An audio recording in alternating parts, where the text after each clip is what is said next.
એવું વિચાર કરે કે સંતાન હોય એ જ સારું, એ વાત ખોટી છે.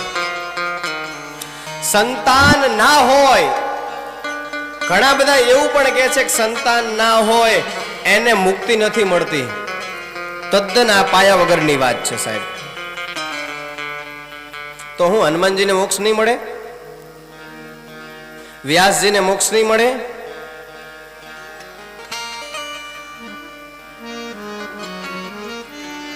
માર્કંડે આદિ ઋષિ મહાત્માઓ જે થઈ ગયા વગર લગ્ન કરે તો શું એમને મોક્ષ નહીં મળે?